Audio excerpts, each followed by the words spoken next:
কোথাও মেঘের ঘন ঘটা, আবার কোথাও প্রচুর ঝমঝমিয়ে বৃষ্টি, ঝড়, বিদ্যুৎ চমকানো, পুকুর খাল বিল জলে টইটুম্বুর।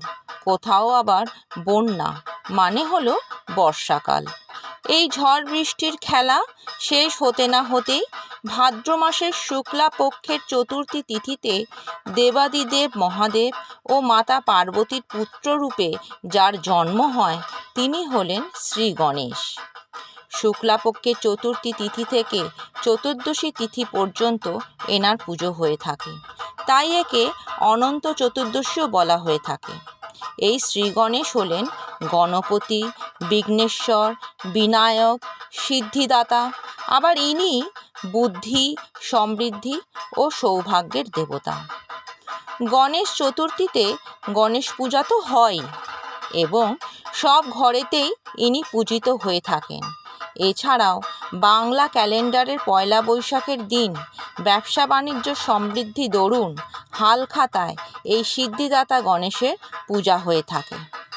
ওম গং গণপতায় নমো নমঃ, শ্রী সিদ্ধি বিনায়ক নমো নমঃ, অষ্টবিনায়ক নমো নমঃ, গণপতি বাপ্পা মোরিয়া।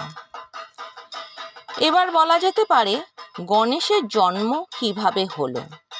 কথিত আছে কৈলাস পর্বতে মহাদেব শিবের অনেক অনুচর বা দ্বাররক্ষী ছিল, যার ফলে তারাই সবসময় ভোলানাথ শিবের দ্বার আগলাতো বা নজর রাখত।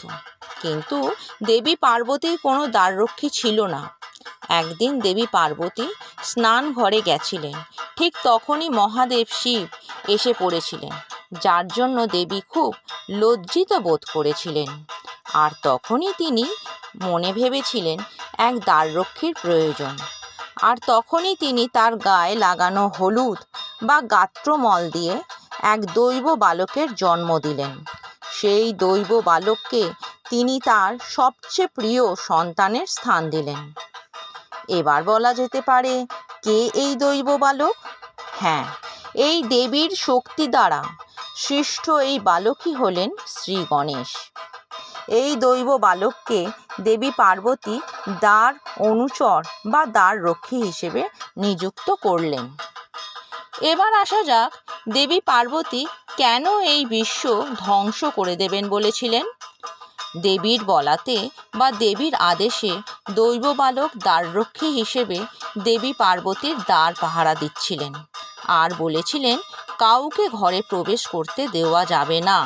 কিন্তু তখনই মহাদেব শিব এসে পড়ায় সেই বালক দেবীর আদেশ পালন করতে বদ্ধপরিকর। তাতে কিছুতেই দেবী পার্বতীর আদেশ ছাড়া শিবকে ঢুকতে না দেওয়ায় শিব খুব ক্রোধিত হয়ে পড়েন এবং শুরু হয় তার তাণ্ডব, যার ফলে সেই দিব্য বালকের মাথা কেটে ফেলেন শিব। আর তারপর এটি যখন দেবী পার্বতী শুনলেন ও দেখলেন, তখনই দেবী সব কিছু ধ্বংস করে দেবেন, বিনাশ করে দেবেন বলেছিলেন। এক হস্তির মাথা কেন বসানো হলো সেই বালকের মাথায়?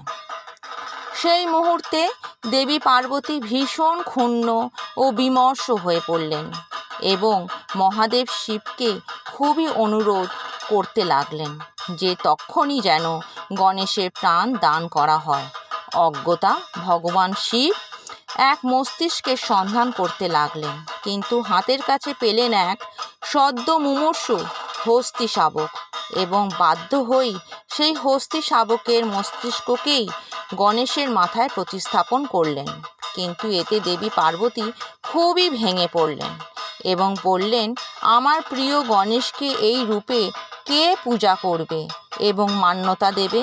তখন ভগবান শিব পার্বতীকে আশ্বস্ত করলেন এবং বললেন, সবচেয়ে প্রথমে যে কোনো পুজোর আগে গণেশ পূজিত হবেন এবং সিদ্ধিদাতা বিনায়ক হিসেবে জগৎ জুড়ে পূজিত হতে থাকবে। তাই বন্ধুরা, সব পুজোর আগে আমাদের সিদ্ধিদাতা বিঘ্নহর্তা শ্রী গণেশের পূজা করতে হয়। ভারতের অনেক জায়গায় গণেশ পূজা পালিত হয়। তাছাড়াও সংস্কৃত, কন্নড়, তামিল ও তেলুগু ভাষায় এই উৎসব বিনায়ক চতুর্থী নামেও পরিচিত। কোঙ্কণী ভাষায় এই উৎসবের নাম চবথ, আবার নেপালি ভাষায় এই উৎসবকে বলা হয় চথা। তাহলে কেমন লাগলো কমেন্টে জানিও। ভালো লাগলে লাইক, শেয়ার, সাবস্ক্রাইব করো।